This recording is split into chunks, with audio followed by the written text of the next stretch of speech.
ಕರ್ತನ ನಾಮಕ್ಕೆ ಸ್ತೋತ್ರ ಉಂಟಾಗಲಿ. ಯೇಸು ಕ್ರಿಸ್ತನ ನಾಮದಲ್ಲಿ ನಿಮ್ಮೆಲ್ಲರನ್ನು ಪುನಃ ಒಂದು ಸಾರಿ ಮುಂಚಾನ ವೇಳೆಯಲ್ಲಿ ಶಾಲೋಮ್ ಪ್ರಾರ್ಥನೆಗೆ ನಿಮ್ಮೆಲ್ಲರೂ ಮನಪೂರ್ವಕವಾಗಿ ಸ್ವಾಗತಿಸಿಕೊಳ್ತೀನಿ. ದೇವರು ಒಳ್ಳೆಯವರು, ದೇವರ ನಂಬಿಗಸ್ತರು, ಆತನ ಮಾರ್ಪಡದ ದೇವರಾಗಿದ್ದಾನೆ, ಮಾತು ತಪ್ಪ ದೇವರಾಗಿದೆ. ಹಲಲುಯ್ಯ. ಪ್ರತಿ ದಿವಸ ನಾವು ಅದೇನೆಂದರೆ ದೇವರ ಸನ್ನಿಧಾನದಲ್ಲಿ ಬಂದು ದೇವರನ್ನು ಸ್ತುತಿಸುವುದು, ದೇವರನ್ನು ಆರಾಧನೆ ಮಾಡುವುದು, ಅದು ದೇವರಿಗೆ ಎಷ್ಟೋ ಸಂತೋಷವಾಗಿದೆ ಮತ್ತು ದೇವರ ಚಿತ್ತವಾಗಿದೆ, ದೇವರ ಉದ್ದೇಶವಾಗಿದೆ. Praise the lord.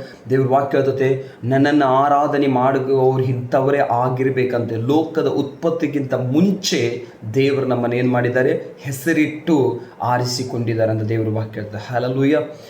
ದೇವರ ನಾಮಕ್ಕೆ ಸ್ತೋತ್ರ. ವಿಶೇಷವಾಗಿ ಇವಾಗ ಮುಂಚಾನೆ ವೇಳೆಯಲ್ಲಿ ಒಂದು ವಾಕ್ಯವನ್ನು ಓದಿಕೊಳ್ಳುವ. ಯೆರೆಮೀಯ ಬರೆದ ಪ್ರವಾದನೆ ಗ್ರಂಥ 17ನೇ ಅಧ್ಯಾಯ ಅದರ 5ನೇ ವಚನ ಮತ್ತು 6ನೇ ವಚನ. The book of Jeremiah chapter 17 verse 5 to 6. ಯೆರೆಮೀಯ 17ನೇ ಅಧ್ಯಾಯ 5 ಮತ್ತು 6ನೇ ವಚನವನ್ನು ಓದಿಕೊಳ್ಳುವ.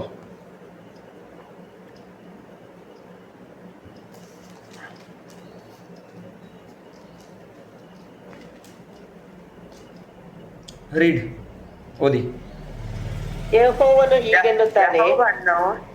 ಹೀಗೆನ್ನುತ್ತಾನೆ, ಮಾನವ ಮಾತ್ರದವರಲ್ಲಿ ಭರವಸೆವಿಟ್ಟು ನರಜನ್ಮದವರನ್ನು ತನ್ನ ಭುಜಬಲವೆಂದು ತಿಳಿದು ಯೆಹೋವನನ್ನು ತೊರೆಯುವ ಮನಸ್ಸುಳ್ಳವನು ಶಾಪಗ್ರಸ್ತನು. ಇವನು ಅಡವಿಯಲ್ಲಿನ ಜಾಲಿಗೆ ಸಮಾನನು. ಶುಭ ಸಂಭವಿಸಿದರೂ ಅದನ್ನು ಕಾಣನು. ಯಾರು ವಾಸಿಸದ ಚೌಳು ನೆಲವಾಗಿರುವ ಅರಣ್ಯದ ಬೆಗ್ಗಡಿನಲ್ಲಿ ವಾಸಿಸುವ ಸ್ಥಿತಿಯೇ ಅವನದು. ಸಾಕು.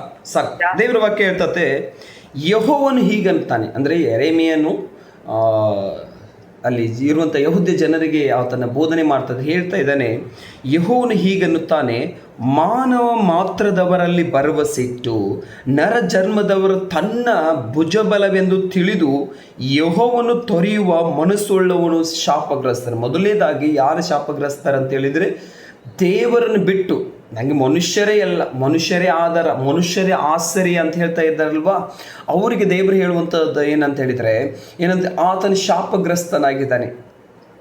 ಓಕೆ, ದೇವರೇ ನಮಗೆಲ್ಲ ಅಂತ ಹೇಳೋರಲ್ಲ. ಇಲ್ಲಪ್ಪ, ನಮ್ಮ ಮನುಷ್ಯರೇ, ಯಾ ಕೆಲಸನೇ, ಆ ಬ್ರದರ್, ಆ ಸಿಸ್ಟರ್, ಆ ಪಾಸ್ಟರ್, ಅವ್ರ ಮೇಲೆ ಆದುಕೊಂಡಿರ್ತಾರಲ್ಲ.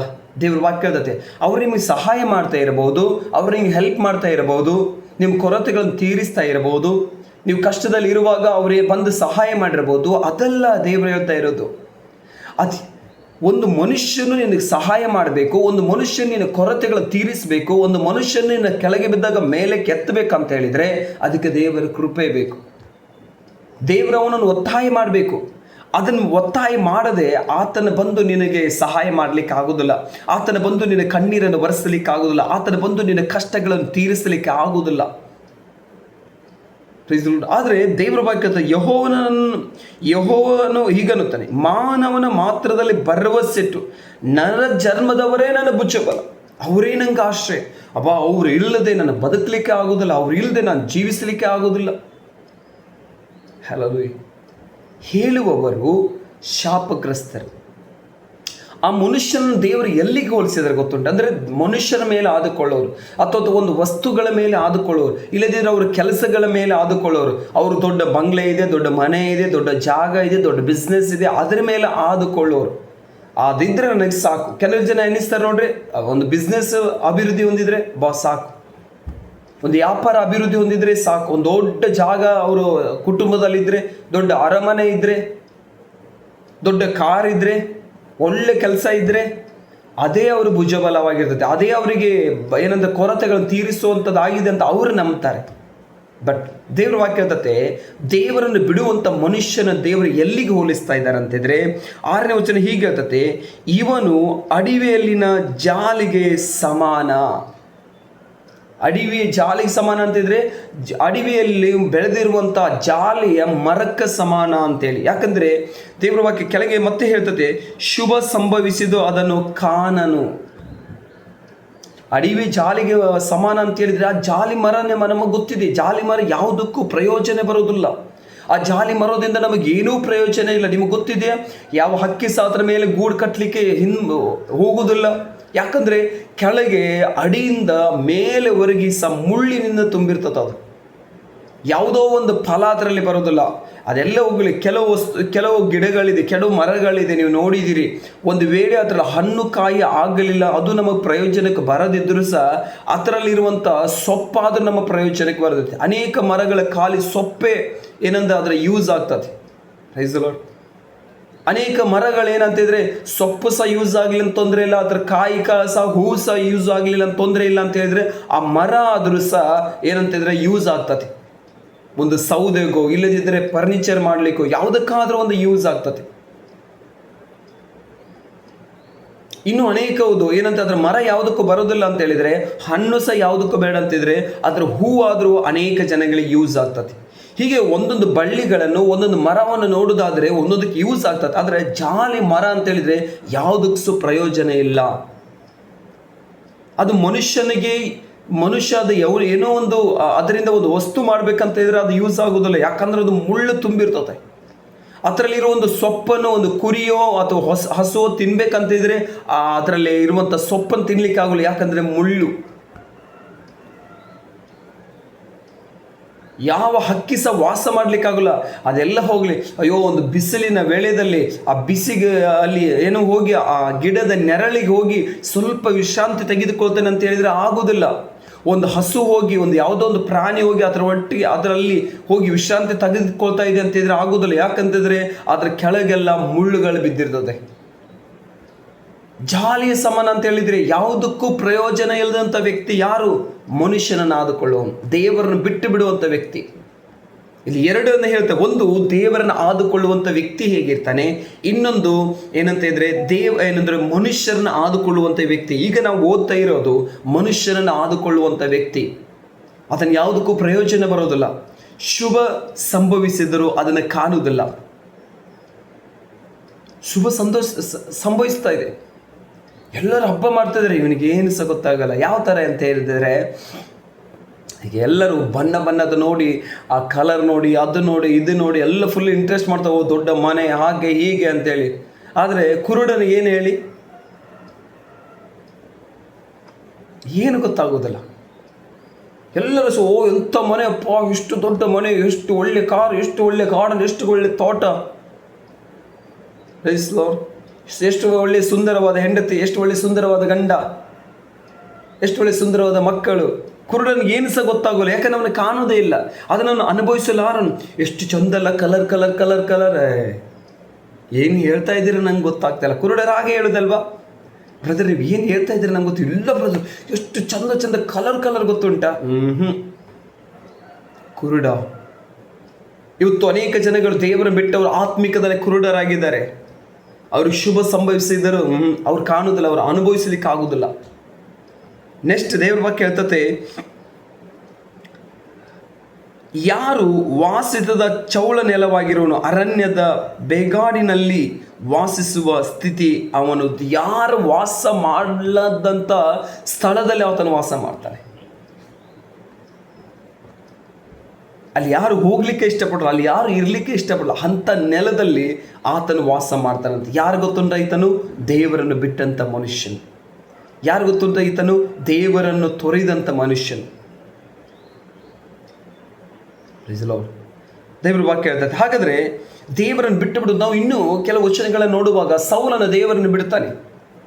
ಹಳೆ ಒಡಂಬಡಿಕೆಯಲ್ಲಿ ಸೌಲನು ದೇವರನ್ನು ಬಿಡ್ತಾನೆ. ದೇವರ ಇಲ್ಲದಿದ್ದರೆ ಏನಾಯ್ತಯ್ಯ, ನಾನು ಆಳ್ವಿಕೆ ಮಾಡ್ತಾನೆ, ನಾನು ಅರಸತನ ಮಾಡ್ತಾನೆ. ಅದರ ದೇವರ ವಾಕ್ಯ ಹೇಳ್ತದೆ, ಯಾವಾಗ ಆತನು ಅರಸತನವನ್ನು ಏನಂದರೆ ತನ್ನ ಅರಸತನವನ್ನು ನಂಬಿ ದೇವರನ್ನು ಬಿಟ್ಟ. ಮೊದಲಿದಾಗಿ ಸೌಲನು ಏನೆಲ್ಲ ಕಳೆದುಕೊತಾನೆ, ತನ್ನ ಅರಸತನ ಮೇಲೆ ನಂಬಿಕೆ ಇಟ್ಟು, ಅರಸತನ ಮೇಲೆ ಭರವಸೆ ಇಟ್ಟು. ನಾನು ಹೇಳ್ದಂಗೆ ಪ್ರಜೆಗಳೆಲ್ಲ ಕೇಳ್ತಾರೆ, ನಾನು ಹೇಳ್ದಂಗೆ ದೇಶವೇ ಕೇಳ್ತೈತಿ, ನಾನು ಏನು ಮಾತಾಡ್ತಾನಲ್ಲ ಅದೇ. ಇದು ಜಾಸ್ತಿ ದಿನ ಇರುವುದಿಲ್ಲ. ನೀನು ಎನಿಸ್ತಾ ಇದೆ ಇದು ಜಾಸ್ತಿ ದಿನ, ನೀನು ದೇವರ ಬಿಟ್ಟು ನೀನು ಏನೇ ಮಾಡು, ಅದು ಜಾಸ್ತಿ ದಿನ ಇರೋದಿಲ್ಲ. ಅದಕ್ಕೆ ಯೋಹಾನ ಬರೆದ ಸುವಾರ್ತೆಯಲ್ಲಿ ಒಂದು ವಾಕ್ಯ ಹೀಗೆ ಹೇಳ್ತತೆ, 14ನೇ ಅಧ್ಯಾಯ ಅದರದ್ದು 5ನೇ ವಚನದಲ್ಲಿ ಏನಂತ ಹೇಳಿದರೆ ದೇವ್ರ ವಾಕ್ಯ ಹೇಳ್ತತೆ, ನೀವು ದ್ರಾಕ್ಷ ಬಳ್ಳಿ, ನಾನು ದ್ರಾಕ್ಷ ಬಳ್ಳಿ, ನೀವು ಕೊಂಬೆಗಳು, ನನ್ನಲ್ಲಿ ಇದ್ದು ಫಲ ಕೊಡಬೇಕು. ನನ್ನಲ್ಲಿ ಇಲ್ಲದೆ ನೀವು ಫಲ ಕೊಡ್ಲಿಕ್ಕಾಗುದಿಲ್ಲ. ಅದಕ್ಕೆ ದೇವ್ರ ವಾಕ್ಯ ಹೇಳ್ತತೆ, ನೀವು ನನ್ನನ್ನು ಬಿಟ್ಟು ಏನು ಮಾಡಲಾರೀರಿ. ರೈಟ್? ನೀವು ನನ್ನನ್ನು ಬಿಟ್ಟು ಏನೂ ಮಾಡಲಿಕ್ಕಾಗೋದಿಲ್ಲ. ನೀವು ಫಲ ಕೊಡಬೇಕಾ, ನೀವು ಆಶೀರ್ವಾದ ಹೊಂದಬೇಕಾ, ನೀವು ಅಭಿವೃದ್ಧಿ ಕಾಣಬೇಕಾ, ಆಮೇಲೆ ನೀವು ಉನ್ನತಕ್ಕೆ ಎತ್ತಲ್ಪಡಬೇಕಾ, ನೀವು ಆರೋಗ್ಯವಾಗಿರಬೇಕಾ, ನೀವು ಸಮಾಧಾನದಿಂದ ವಾಸ ಮಾಡಬೇಕಾ, ಹಾಗಾದ್ರೆ ಒಂದೇನಂತ, ನೀವು ನನ್ನನ್ನು ಹಿಡಿದುಕೊಳ್ಬೇಕು, ನೀವು ನನ್ನ ಕಡೆ ಬರಬೇಕು, ನೀವು ನನ್ನನ್ನು ಆದುಕೊಳ್ಬೇಕು ಅಂತ ದೇವರೇ ಹೇಳ್ತಾ ಇರೋದು. ಹಾಗಾದರೆ ಆತನಿಲ್ಲದೆ ನಾವು ಏನೂ ಮಾಡಲಿಕ್ಕಾಗೋದಿಲ್ಲ.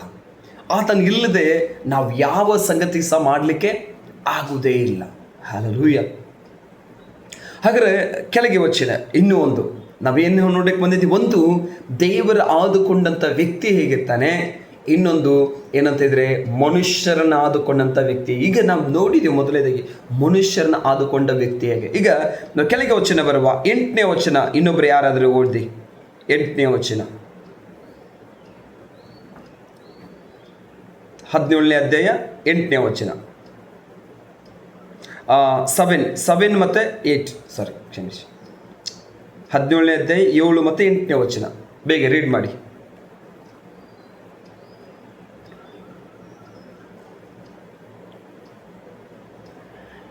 ಯಾವನು ಯೆಹೋವನಲ್ಲಿ ನಂಬಿಕೆ ಇಟ್ಟಿದ್ದಾನೋ, ಯಾವನಿಗೆ ಯೆಹೋವನು ಭರವಸೆವಾಗಿದ್ದಾನೋ ಅವನು ಧನ್ಯನು. ದೇವರ ವಾಕ್ಯ ಹೇಳ್ತದೆ, ಯಾರು ದೇವರಲ್ಲಿ ಭರವಸೆ ಇಟ್ಟಿದ್ದಾರೆ, ಯಾರು ದೇವರನ್ನು ಆದುಕೊಂಡಿದ್ದಾರೆ, ಯಾರು ದೇವರನ್ನು ನಂಬಿದ್ದಾರೆ ಅವನು ಧನ್ಯನು. ರೈಟ್?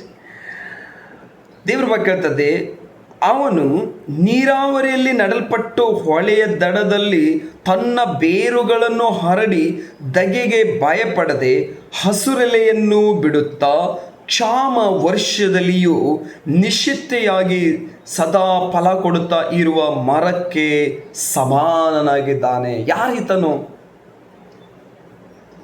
ಹೊಳೆಯ ದಡದಲ್ಲಿ ನಡಲ್ಪಟ್ಟಂಥ ಮರ ತನ್ನ ಬೇರುಗಳು ಏನು ಧಗೆಗೆ ತನ್ನ ಬೇರುಗಳನ್ನು ಭಯಪಡದೆ ಬೇರುಗಳನ್ನು ಬೀಸಿತಾ ಏನಂತಿದ್ರೆ ಕ್ಷಾಮ ವರ್ಷದಲ್ಲಿ, ಅಂದರೆ ಎಲ್ಲ ಕಡೆ ಬರಗಾಲ ಇದ್ರೂ ಸಹ ಅದು ಮಾತ್ರ ಫಲ ಕೊಡ್ತಾ ಇರ್ತದೆ. ಅದಕ್ಕೆ ದೇವ್ರ ವಾಕ್ಯದ ನೀರಿನ ಕಾಲುವೆಗಳಲ್ಲಿ ಬೆಳೆದಂಥ ಮರವಾಗಿರೋನಂತೇಳಿ.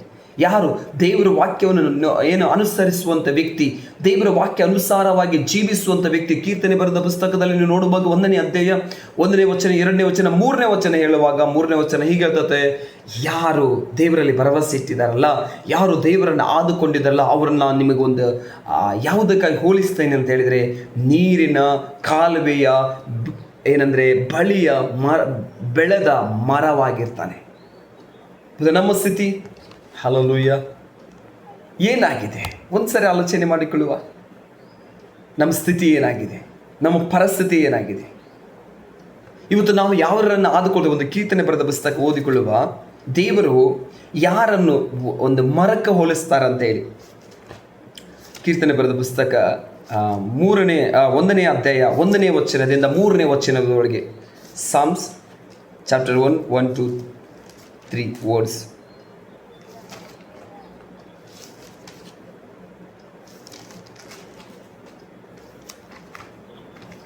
ಓಕೆ, ಸಿಕ್ಕಿತಾ?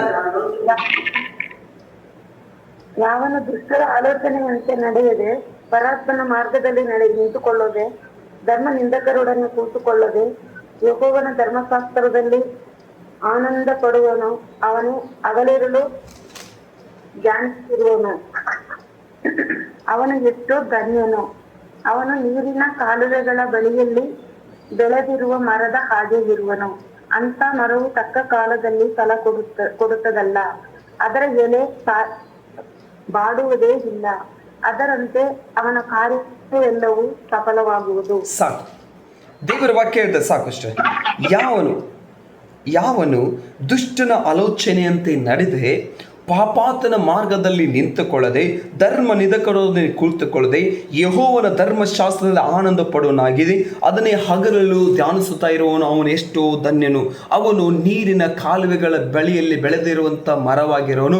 ಅಂಥ ಮರವು ತಕ್ಕ ಸಮಯದಲ್ಲಿ ಫಲ ಕೊಡ್ತದಲ್ಲ, ಅಂಥ ಮರವು ತಕ್ಕ ಕಾಲದಲ್ಲಿ ಫಲ ಕೊಡ್ತದಲ್ಲ, ಅದರ ಎಲೆ ಬಾಡುವುದಿಲ್ಲ, ಅದರಂತೆ ಅವನ ಕಾರ್ಯಗಳು ಸಫಲವಾಗ್ತದೆ. ರೈಟ್? ಯಾರು ಫಲ ಕೊಡ್ಲಿಕ್ಕಾಗ್ತದಂತೇಳಿ ಕ್ಷಾಮ ವರ್ಷದಲ್ಲಿ ಒಣಗದೆ ಹಸಿರೆಲೆ ಬಿಡುತ್ತಾ ವರ್ಷಕ್ಕೆ ಫಲ ಕೊಡ್ತಾರೆ ಆಗ್ತದ ಗೊತ್ತುಂಟ? ದೇವರಲ್ಲಿ ನೆಲೆ ನಿಂತವ್ರು. ಇದು ದೇವರು ಅದನ್ನೇ ಅಂತ ನನ್ನಲ್ಲಿ ನೆಲೆ ನಿಂತವ್ರು, ನನ್ನನ್ನು ಆದುಕೊಂಡವ್ರು. ಯಾವುದಕ್ಕಾಗಿ ದೇವರು ಹೋಲಿಸ್ತಾನೆ? ಫಲ ಕೊಡುವಂಥ ಮರಕ್ಕೆ. ಯೋಷಪ್ಪನು ಫಲ ಕೊಡುವಂಥ ಮರ ಅದ, ಒಳ್ಳೆ ದ್ರಾಕ್ಷಲತೆಯಾದ. ಯಾವುದಕ್ಕೂ ಆತನು ದೇವರನ್ನೇ ಆದುಕೊಂಡಿದ್ದ. ದೇವರೇ ನೀವೇ ನಮ್ಮ ಆಶ್ರಯ, ದೇವರೇ ನೀವೇ ನಮ್ಮ ಬಂಡೆ, ದೇವರೇ ನೀವೇ ನಮ್ಮ ಕೋಟೆ ಸ್ವಾಮಿ, ನಾವು ನಿಮ್ಮನ್ನು ಬಿಟ್ಟು ಏನೂ ಮಾಡಲಿಕ್ಕಾಗೋದಿಲ್ಲ. ಅದಕ್ಕೆ ದಾವೀದನ ಜೀವಿತ ನೋಡುವಾಗ ದಾವೀದನ ಹೇಳ್ತಾರೆ, ಸ್ವಾಮಿ ನೀನೇ ಅಲ್ಲವಾ ನನ್ನ ಆಶ್ರಯ, ನೀನೇ ಅಲ್ಲವಾ ನನ್ನ ಬಂಡೆ, ನೀನೇ ಅಲ್ಲವಾ ನನ್ನ ಕೋಟೆ. ಇವತ್ತು ನನಗೆ ರಾಹುತರ ಬಲ ಇರ್ಬೋದು, ನನಗೆ ಅರಸತನ ಇರ್ಬೋದು, ಏನಂತಿದ್ರೆ ಕುದುರೆಗಳಿರ್ಬೋದು, ರಥಗಳಿರ್ಬೋದು, ಜನರಿರ್ಬೋದು, ಸೈನಿಕರಿರ್ಬೋದು, ಯುದ್ಧ ವಸ್ತುಗಳಿರ್ಬೋದು. ಆದರೆ ಸ್ವಾಮಿ ನನ್ನ ಆಶ್ರಯ ನೀನಯ್ಯ. ದಾವೀದನು ಯಾವಾಗಲೂ ಹೇಳು, ಸ್ವಾಮಿ ನನ್ನ ಆಶ್ರಯ ನೀನು ಸ್ವಾಮಿ, ನನ್ನ ಬಂಡೆ ನೀನಾಗಿದೆ, ನನ್ನ ಕೋಟೆ ನೀನಾಗಿದೆ. ಹಾಗಾದರೆ ಇವತ್ತು ದಾವೀದನು ಅಷ್ಟು ಉನ್ನತ ಸ್ಥಾನಕ್ಕೆ ಏರಲ್ಪಡಬೇಕಂತ ಇದ್ರೆ ಮೊದಲನೇದಾಗಿ ದೇವರನ್ನೇ ಆದಿಕೊಂಡಿರ್ತಾನೆ. ಇವತ್ತು ನಾವು ಯಾರನ್ನು ಆದುಕೊಳ್ತಾ ಇದ್ದೇವೆ? ಹಲ್ಲೆಲೂಯಾ. ಯೆಹೋವನಲ್ಲಿ ಏನಂತಾರೆ ನಂಬಿಕೆ ಇಟ್ಟಿದ್ದಾನೋ, ಯಾವನಿಗೆ ಯೆಹೋವನು ಭರವಸೆ ಆಗಿದ್ದಾನೋ ಅವನು ಧನ್ಯನಂತೆ.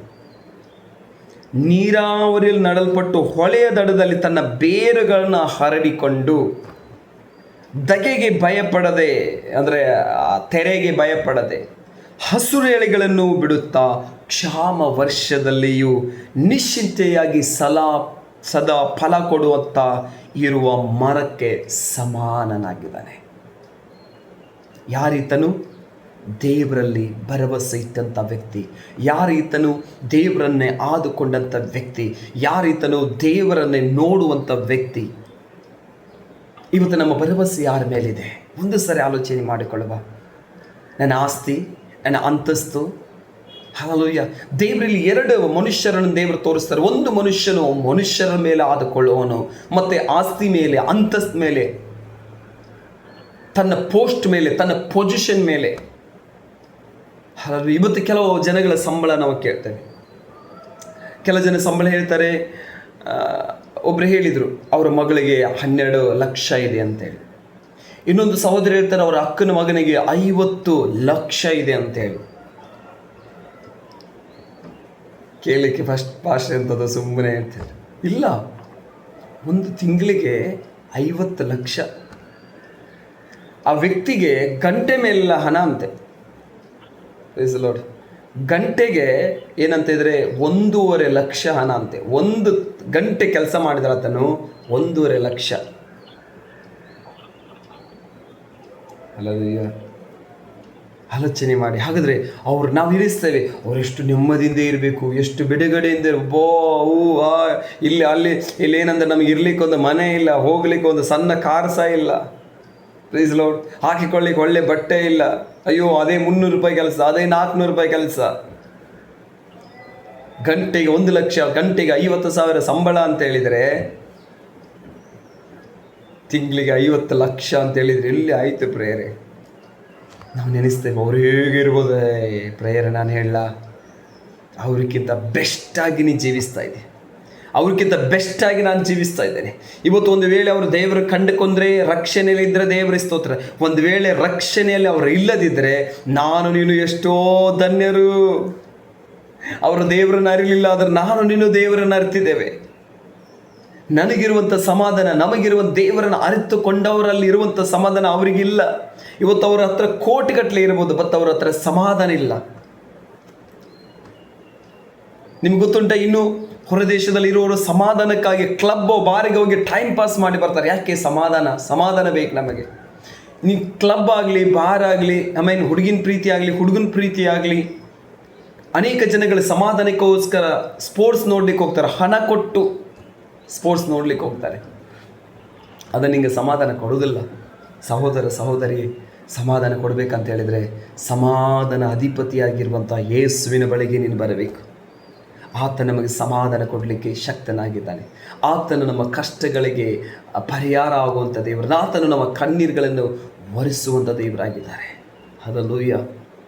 ಯಾವುದಕ್ಕಾಗಿ ನೀನು ಪ್ರಯಾಸ ಪಡ್ತೀವಿ, ಯಾವುದಕ್ಕಾಗಿ ನೀನು ತವಕ ಪಡ್ತಾ ಇದ್ದೀವಿ, ಒಂದು ಸರಿ ಆಲೋಚನೆ ಮಾಡಿಕೊಳ್ಳುವ ದೇವ ಜನರೇ. ಇವತ್ತು ದೇವರು ನಮಗೆ ತೋರಿಸ್ತಾ ಇದ್ದಾರೆ. ನಾನು 2 ಜನರನ್ನು ಇವತ್ತು ನಿಮಗೆ ತೋರಿಸ್ತಾ ಇದ್ದೇನೆ. ನೀವು ಯಾವ ಪಕ್ಷದಲ್ಲಿದ್ದೀರಾ, ಯಾವ ಭಾಗದಲ್ಲಿದ್ದೀರಾ? ಒಂದು ವೇಳೆ ಮನುಷ್ಯರನ್ನ ಆದುಕೊಂಡು ಮನುಷ್ಯರ ಭುಜಬಲವೆಂದು ಮನುಷ್ಯರನ್ನೇ ಅವರೇ ನನ್ನ ಆಶ್ರಯ ಅಂತ ಹೇಳುವಂಥ ಜನರ ಪಕ್ಷದಲ್ಲಿದ್ದೀರಾ, ಅಥವಾ ಏನಿದ್ರು ಏನಿಲ್ಲದಿದ್ರು ಸಹ ಹಲ್ಲೆಲೂಯಾ ನನ್ನ ಆಶ್ರಯ ಯೇಸುವೆ, ಹಸಿರು ಕಾವಲುಗಳಲ್ಲೇ ನನ್ನನ್ನು ನಡೆಸ್ತಾನೆ, ವಿಶ್ರಾಂತರಕವಾದ ನೀರ ಬಳಿಗೆ ಬರಮಾಡ್ತಾನೆ ಅಂತೇಳಿ ಕೀರ್ತನೆ 23ನೇ ಅಧ್ಯಾಯ ದಾವಿದನ ಬರೆದದ್ದು. ಒಳ್ಳೆ ವಿಶ್ರಾಂತಿಯಲ್ಲಿ ಕೂತುಕೊಂಡು ಬರಲಿಲ್ಲ. ಆತನ ಕಷ್ಟ ವೇಳೆಯಲ್ಲಿ, ಕಣ್ಣೀರನ ವೇಳೆಯಲ್ಲಿ ಸೌಲನ ಆತನ ಬೆನ್ನಟ್ಟಿದಾಗ ಹಲ್ಲೆಲೂಯಾ ಆತನ ಬೆಟ್ಟ ಕಾಡುಗಳನ್ನು ಹೋಗಿಕೊಂಡು ಆ ಬೆಟ್ಟದಲ್ಲಿ ಇರುವಾಗ, ಅಲ್ಲಿ ರಾತ್ರಿ ಸಮಯದಲ್ಲಿ ಮಲಗಲಿಕ್ಕೆ ಸ್ಥಳವಿಲ್ಲದಂಥ ಸಮಯದಲ್ಲಿ, ಹಲ್ಲೆಲೂಯಾ ಆತನ ಮಾರ್ಗವಿಲ್ಲದಂಥ ಸಮಯದಲ್ಲಿ, ಏನು ನಡಿಲಿಕ್ಕೆ ಬೆಳಕಿಲ್ಲದಂಥ ಸಮಯದಲ್ಲಿ ಆ ಕೀರ್ತನೆಯನ್ನು ಬರೆದಿದ್ದಾನೆ. ಯೆಹೋವ ನನ್ನ ಕುರುಬನು, ನನ್ನ ಕೊರತೆಗಳೆಲ್ಲ ನೀಗಿಸ್ತಾನೆ. ಯಾಕಂದ್ರೆ ಆತನಿಗೆ ನಂಬಿಕೆ ಇತ್ತು ಆತನ ಅರಸತನ ಮೇಲಲ್ಲ, ಆತನ ನಂಬಿಕೆ ಇತ್ತು ಆತನ ಸೈನಿಕರ ಮೇಲೆ ಅಲ್ಲ, ಆತನ ನಂಬಿಕೆ ಇತ್ತು ಆತನ ರಥಬಲ ಮೇಲೆ ಅಲ್ಲ, ಆತನಿಗೆ ನಂಬಿಕೆ ಇತ್ತು ಆತನ ರಾಹುತರ ಬಲ ಮೇಲೆ ಅಲ್ಲ, ಆತನ ನಂಬಿಕೆ ಇತ್ತು ಆತನ ಅಧಿಕಾರ ಮೇಲೆ ಅಲ್ಲ, ಆತನ ನಂಬಿಕೆ ಇತ್ತು ಕರ್ತನಾದ ಯೇಸುವಿನ ಮೇಲೆ. ಆತನ ಯೆಹೋವನನ್ನು ಸ್ತುತಿಸುವಂಥ ವ್ಯಕ್ತಿಯಾಗಿದ್ದ, ಆತನ ಯೆಹೋವನನ್ನು ಘನಪಡಿಸುವಂಥ ವ್ಯಕ್ತಿಯಾಗಿದ್ದ. ದೇವರನ್ನು ಆದುಕೊಂಡಂಥ ದೇವ ಮಕ್ಕಳೇ, ದೇವರನ್ನು ಆದುಕೊಂಡಂಥ ದೇವ ಜನರೇ, ಇವತ್ತು ದೇವರ ವಾಕ್ಯ ಹೇಳುವಂಥ ಸಂಗತಿ ಏನಂತ ಹೇಳಿದರೆ, ದೇವರು ನನ್ನನ್ನು ನಂಬುವವನು ಸತ್ತರೂ ಬದುಕ್ತಾನೆ, ಬದುಕುತ್ತಾನೆಂಬುವನು ಅವನೆಂದಿಗೂ ಸಾಯದೇ ಇಲ್ಲ. ಹಲ್ಲೆಲೂಯಾ. ಆತನ ದೇವರ ವಾಕ್ಯ ಹೇಳ್ತದೆ, ಕೀರ್ತನೆ ಬರೆದ ಪುಸ್ತಕದಲ್ಲಿ 34ನೇ ಅಧ್ಯಾಯದಲ್ಲಿ 5ನೇ ವಚನ ತಿಳಿಸ್ತಾನೆ, ಆತನನ್ನು ದೃಷ್ಟಿಸಿದವರ ಮುಖ ಲಜ್ಜೆಯಿಂದ ಕೆಡುವುದೇ ಇಲ್ಲ. ನೀನು ಯಾರನ್ನು ನೋಡ್ಬೇಕಂತೆ? ಯೇಸುವನ್ನು ನೋಡಬೇಕು. ಹಲ್ಲೆಲೂಯಾ. ಆತನನ್ನು ದೃಷ್ಟಿಸುವವರ ಮುಖ ಲಜ್ಜೆಯಿಂದ ಕೆಡುವುದಿಲ್ಲ. ಇವತ್ತು ಮನುಷ್ಯರು ಆದುಕೊಂಡಂಥ ಮನುಷ್ಯರ ಕೈ ಬಿಡಬಹುದು. ಇವತ್ತು ಸಹಾಯ ಮಾಡ್ತಾನೆ, ನಾಳೆ ಆಗೋದಿಲ್ಲಪ್ಪ, ಇಲ್ಲಾಂದ್ರೆ ಇನ್ನೂ ಸಲ ಕೆಲಸ ಅಷ್ಟೆಲ್ಲ ಆಗೋದಿಲ್ಲ, ಬೇಕಾದ್ರೆ ಸ್ವಲ್ಪ ಮಾತ್ರ. ಈಗ ಭಿಕ್ಷಕರು ಹೋದರೆ ನಮ್ಮ ಹತ್ರ ತುಂಬ ಇರ್ತದೆ, ನಾವು ಎಲ್ಲ ಕೊಟ್ಟು ಬಿಡ್ತೇವಾ? 100 ರೂಪಾಯಿ, ಜಾಸ್ತಿ ಆದ್ರೆ 100 ರೂಪಾಯಿ, ಇಲ್ಲಾಂದ್ರೆ 10 ರೂಪಾಯಿ, ಇಲ್ಲಾಂದ್ರೆ 5 ರೂಪಾಯಿ. Praise lord. ಎಷ್ಟೋ ಜೇಬಲ್ಲಿ ನಮ್ಮದು ದೊಡ್ಡ ದೊಡ್ಡ ನೋಟ್ ಇದ್ರು 90% ಜನ, ಇನ್ನು 10% ಓಕೆ ಹೇಳ್ಬೋದು ನಾನು, 90% ಜನ ನನ್ನ ಸೇರಿ. ನೀವು ದೊಡ್ಡ ದೊಡ್ಡ ನೋಟ್ ಹಾಕ್ಬೋದು ಏನೋ ಗೊತ್ತಿಲ್ಲ ನನಗೆ, ಕೇಳುವವರು. ಬಟ್ ನನ್ನ ಸೇರಿ ನಾವೇನು ಮಾಡ್ತೇವೆ, ಪರ್ಸಲ್ಲಿ ಸಣ್ಣದ ಏನಂತಿದ್ರೆ ಏನು ಹುಡುಕ್ತೇವೆ, ಇದನ್ನು ಚಿಲ್ಲರೆಯನ್ನು ಹುಡುಕ್ತೇವೆ. ಸಣ್ಣ ಚಿಲ್ಲರೆ ಎಲ್ಲಿದೆ? ಆ ಚಿಲ್ಲರೆ 10 ರೂಪಾಯಿ ಎಲ್ಲ ಇದ್ರೆ ಚಿಲ್ಲರೆಯನ್ನು ಹುಡುಕ್ತೇವೆ. ಒಂದು ವ್ಯಕ್ತಿ ನಿನಗೆ ಸಹಾಯ ಮಾಡಬೇಕಂತಿದ್ರೆ ಅದಕ್ಕೆ ದೇವರ ಹಸ್ತ ಬೇಕು. ಒಂದು ವ್ಯಕ್ತಿ ನಿನ್ನೊಂದಿಗೆ ಟೈಮ್ ಸ್ಪೆಂಡ್ ಮಾಡ್ತಾ ಇದ್ದಾನಂತಿದ್ರೆ ಅದಕ್ಕೆ ದೇವರ ಹಸ್ತ ಬೇಕು. ದೇವರು ಇಲ್ಲದೆ ನಾವು ಏನನ್ನು ಮಾಡಲಿಕ್ಕಾಗಲ್ಲ. ದೇವರು ಇಲ್ಲದೆ ನಾವು ಯಾವುದನ್ನು ಸಹ ಸಂಪಾದನೆ ಮಾಡಲಿಕ್ಕಾಗಲ್ಲ. ದೇವ ಜನರೇ, ಹಲ್ಲೆಲೂಯಾ. ಕೊನೆಯದಾಗಿ ಒಂದು ವಚನ ಓದಿ ನಾವು ಮುಗಿಸಿಬಿಡುವ. ಹಲ್ಲೆಲೂಯಾ. ಕೀರ್ತನೆ ಬರೆದ ಪುಸ್ತಕ 34ನೇ ಅಧ್ಯಾಯ, ಅದರದ್ದು ಏನಂತ ಹೇಳಿದರೆ 10ನೇ ವಚನ ಓದಿಕೊಳ್ಳುವ. Psalms 34 chapter verse 10. ಇನ್ನೊಬ್ಬರು ಬೇರೆದವರು ಯಾರಾದರೂ ಓದಿ. ಒಬ್ಬರಾದ ಮೇಲೆ ಒಬ್ಬರು ರೆಡಿ ಇರಬೇಕು. ಸತ್ಯವೇದವನ್ನು ತೆಗೆದುಕೊಂಡು ಕೀರ್ತನೆ 34ನೇ ಅಧ್ಯಾಯ 10ನೇ ವಚನ. ಪ್ರಾಯದ ಸಿಂಹಗಳಾದರೂ ಹೊಟ್ಟೆಗಿಲ್ಲದ ಹಸಿದವು, ಯೆಹೋವನ ಸನ್ನಿಧಿಯಲ್ಲಿ ಬೇಡಿಕೊಳ್ಳುವವರಿಗೆ ಯಾವ ಮೇಲಿಗೂ ಕಡಿಮೆ ಇಲ್ಲ. ದೇವರ ವಾಕ್ಯ ಹೇಳ್ತತೆ, ಪ್ರಾಯದ ಸಿಂಹಗಳಾದರೂ ಹೊಟ್ಟೆಗಿಲ್ಲದ ಹಸಿದವು, ಆದರೆ ಯೆಹೋವನ ಸನ್ನಿಧಿಯಲ್ಲಿ ಕೇಳಿಕೊಳ್ಳುವವರಿಗೆ ಯಾವ ಮೇಲೆಗೂ ಕಡಿಮೆ ಇಲ್ಲ ಅಂತೆ. ರೈಟ್? ಎಷ್ಟು ಒಳ್ಳೆಯ ದೇವರಲ್ಲ. ನೀನು ಆತನನ್ನು ದೃಷ್ಟಿಸಿದ ಸಾಕು, ನೀನು ಆತನ ಸನ್ನಿಧಾನದಲ್ಲಿ ಪ್ರಾರ್ಥನೆ ಮಾಡಿದ ಸಾಕು. ಪ್ರಾಯದ ಸಿಂಹ ಕಾಡಿನ ರಾಜ್ಯ ಆದರೂ ಸಹ ಅದಕ್ಕೆ ಹಸುವಾಗ್ಬೋದು, ಅದು ಹಸುವೆಯಿಂದ ಒಂದು ವೇಳೆ ಇರ್ಬೋದು. ಬಟ್ ದೇವರ ಮಕ್ಕಳಾದಂಥ ನಮಗೆ, ದೇವರ ಆದುಕೊಂಡಂಥ ನಮಗೆ ಹಸುವೆ ಇರೋದಿಲ್ಲ. ಯಾರು ಕೂತುಂಟ? ದೇವರನ್ನು ಆದುಕೊಂಡವರಿಗೆ, ದೇವರ ಮೇಲೆ ಭರವಸೆ ಇಟ್ಟವರಿಗೆ ಯಾವ ಮೇಲೆಗೂ ಕಡಿಮೆ ಇಲ್ಲ, ಯಾವ ಮೇಲೆಗೂ ಕೊರತೆ ಇಲ್ಲ ಅಂತೇಳಿ ನಾನಲ್ಲ, ದೇವರ ವಾಕ್ಯನೇ ಹೇಳ್ತದೆ. ಹಾಗಾದ್ರೆ ದೇವರ ವಾಕ್ಯ ನಮಗೆ ಆಧಾರವಾಗಿದೆ. ದೇವರ ವಾಕ್ಯ ನಮ್ಮ ಬಿಡಿಸುವಂಥದ್ದಾಗಿದೆ. ಇವತ್ತು ನಾನು ಹೇಳಿದರೆ ನೀವು ಕೇಳ್ಬೋದು, ಕೇಳದೇ ಇರ್ಬೋದು, ಅದ ಕಾರ್ಯ ಸಾಧನೆ ಮಾಡದೇ ಇರ್ಬೋದು. ಬಟ್ ದೇವರೇನು ಹೇಳಿದಾರಲ್ಲ, ಅದರ ಪ್ರಕಾರ ನಾವು ಜೀವಿಸೋದಾದರೆ ಖಂಡಿತವಾಗಿ ನಮ್ಮ ದೇವರು ನಮ್ಮ ಕೊರತೆಗಳನ್ನು ತೀರಿಸ್ತಾರೆ, ನಮ್ಮ ದೇವರು ನಮ್ಮ ಕಣ್ಣೀರನ್ನು ಒರೆಸ್ತಾರೆ, ನಮ್ಮ ದೇವರು ನಮ್ಮೆಲ್ಲ ಕಷ್ಟಗಳಿಂದ ಆತನೇ ಬಿಡಿಸ್ತಾರೆ, ಬಿಡುಗಡೆ ಮಾಡ್ತಾರೆ. ಹಲ್ಲೆಲೂಯಾ! ಎಷ್ಟು ಒಳ್ಳೆ ದೇವರು ನಮಗಿದ್ದಾರೆ. ಆದ ಕಾರಣ ಹಾಗಾದರೆ ಯೆರೆಮೀಯ ಬರೆದ ಪ್ರವಾದನೆ ಗ್ರಂಥ 17ನೇ ಅಧ್ಯಾಯ 5ನೇ ವಚನದಿಂದ 8ನೇ ವಚನದವರೆಗೆ 4 ವಚನಗಳನ್ನು ನಾವು ಓದಿದ್ದೇವೆ. ಅದರಲ್ಲಿ 2 ವಚನಗಳು 5 ಮತ್ತು 6 ಮನುಷ್ಯರನ್ನು ಆದುಕೊಳ್ಳುವವನು ಹೇಗೆ ಆತನು ಶಾಪ ಹೊಂತಾನಂತೇಳಿ. ಹಲ್ಲೆಲೂಯಾ! 7, 8ನೇ ವಚನವು ಏನಂತ ದೇವರನ್ನು ಆದುಕೊಳ್ಳುವಂಥ ವ್ಯಕ್ತಿ ಹೇಗೆ ಆಶೀರ್ವಾದ ಹೊಂತಾನಂತೇಳಿ. ಪ್ರೇರೆ ಇವತ್ತು ದೇವರು ನಮ್ಮ ಸಂಗಡ ಮಾತಾಡಿದ್ದಾರೆ. ಒಂದು ವೇಳೆ ನಿನ್ನ ಭರವಸೆ ನಿನ್ನ ಮಕ್ಕಳ ಮೇಲೆ ಇಡಬೇಡ, ನಿನ್ನ ಭರವಸೆ ನಿನ್ನ ಗಂಡನ ಮೇಲೆ ಇಡಬೇಡ, ನಿನ್ನ ಭರವಸೆ ನಿನ್ನ ಹೆಂಡತಿ ಮೇಲೆ ಇಡಬೇಡ, ನಿನ್ನ ಭರವಸೆ ನೀನು ಯಾರು ನಿನ್ನ ಪ್ರೀತಿ ಮಾಡ್ತಾರೋ ಅವ್ರ ಮೇಲೆ ಇಡಬೇಡ, ನಿನ್ನ ಭರವಸೆ ಯಾರು ನಿಂಗೆ ಸಹಾಯ ಮಾಡ್ತಿದ್ರೆ ಅವ್ರ ಮೇಲೆ ಇಡಬೇಡ, ನಿನ್ನ ಭರವಸೆ ನಿನ್ನ ಪೋಸ್ಟ್ ಮೇಲಲ್ಲ, ನಿನ್ನ ಭರವಸೆ ನಿನ್ನ ಪೊಸಿಷನ್ ಮೇಲೆಲ್ಲ, ನಿನ್ನ ಭರವಸೆ ನಿನ್ನ ಆಸ್ತಿ ಮೇಲಲ್ಲ, ನಿನ್ನ ಭರವಸೆ ನಿನ್ನ ಬಿಸ್ನೆಸ್ ಮೇಲೆ ಅಲ್ಲ, ನಿನ್ನ ಭರವಸೆ ನಿನ್ನ ಅಂದ ಚಂದದ ಮೇಲೆಲ್ಲ, ನಿನ್ನ ಭರವಸೆ ನಿನ್ನ ಫಲದ ಮೇಲಲ್ಲ, ನಿನ್ನ ಭರವಸೆ ದೇವರ ಮೇಲೆ. ದೇವರ ಹತ್ರ ಹೇಳುವ, ಸ್ವಾಮಿ ನಾವು ನಿಮ್ಮನ್ನೇ ನಂಬಿದ್ದೇವಯ್ಯ, ನಾವು ನಿಮ್ಮನ್ನೇ ನಂಬಿದ್ದೇವೆ ಸ್ವಾಮಿ. ಹಲ್ಲೆಲೂಯಾ! ನಮ್ಮ ಭರವಸೆ ನೀನು, ನಮ್ಮ ಆಶ್ರಯ ನೀನು ಸ್ವಾಮಿ. Thank you Holy Spirit. ನಾವೆಲ್ಲ ಕಣ್ಣುಗಳು ಮುಚ್ಚಿ ಪ್ರಾರ್ಥಿಸುವ. ಪ್ರೀತಿ ಉಳ್ಳ ಪರಲೋಕದ ತಂದೆ ನಿನಗೆ ಸ್ತೋತ್ರಪ್ಪ ದೇವರೇ. ಒಳ್ಳೆ ಸಮಯ ಕೊಟ್ಟಿದ್ದಕ್ಕಾಗಿ ಸ್ತೋತ್ರ. ನಮ್ಮ ಪ್ರಾಣ, ಆತ್ಮ, ಶರೀರ, ಮನಸ್ಸು ನಿನ್ನ ಕರಗಳಿಗೆ ಒಪ್ಪಿಸ್ಕೊ ದೇವರೇ. ನಿನ್ನ ಚಿತ್ತ ಉದ್ದೇಶ ನಮ್ಮ ಜೀವಿತ ನೆರವೇರು ಸ್ವಾಮಿ. ನಾವು ನಿಮ್ಮನ್ನೇ ಆದುಕೊಳ್ಬೇಕಯ್ಯ. ನಮ್ಮ ಆಸ್ತಿ ನಮ್ಮ ಅಂತಸ್ತಲ್ಲ, ಯಾವುದೋ ಮನುಷ್ಯರಲ್ಲ ಸ್ವಾಮಿ. ನಾವು ನಿಮ್ಮನ್ನೇ ಆದುಕೊಳ್ತೇವೆ. ನೀನೇ ನಮ್ಮನ್ನು ಬಲಪಡಿಸುವಾತನೆ, ನೀನೇ ನಮ್ಮ ಕೊರತೆಗಳು ತೀರಿಸುವಾತನೆ, ನೀನೇ ನಮ್ಮ ಕಣ್ಣೀರನ್ನು ಒರೆಸುವಾತ ದೇವರು. ಸೇರಿ ಬಂದಂಥ ಎಲ್ಲ ನಿನ್ನ ಮಕ್ಕಳ ರಕ್ತ ಕೊಟ್ಟಿಲ್ಲ ಮರೆನ ಶುಭ ಕೃಪೆ ಇವರು ಹಿಂಬಾಲಿಸಿ ನೀತಿವಂತ ಬರುವಂಥ ಎಲ್ಲ ಆಶೀರ್ವಾದವನ್ನು ಇವ್ರ ಮೇಲೆ ಬಿಡುಗಡೆ ಮಾತನಾಡ್ತಿದ್ದೀವಿ. ಈ ದಿವಸ ಇವರಿಗೆ ಆಶೀರ್ವಾದ ಉಂಟಾಗಲಿ. ಈ ದಿವಸ ಇವರು ಶುಭ ಹಿಂಬಾಲಿಸಿ. ಯಾರೆಲ್ಲ ಕರ್ತನ ವೆಡ್ಡಿಂಗ್ ಆ್ಯನಿವರ್ಸರಿ, ಯಾರೆಲ್ಲ ಬರ್ತ್ಡೇ ಆಚರಿಸಿದಾರ, ಯೇಸುವಿನ ನಾಮದಲ್ಲಿ ಅವ್ರ ಕುಟುಂಬಗಳ ಆಶೀರ್ವದಿಸಲ್ಪಡಲಿ ನಾವು ಪ್ರಾರ್ಥಿಸ್ತಾ ಇದ್ದೇವೆ ದೇವರೇ.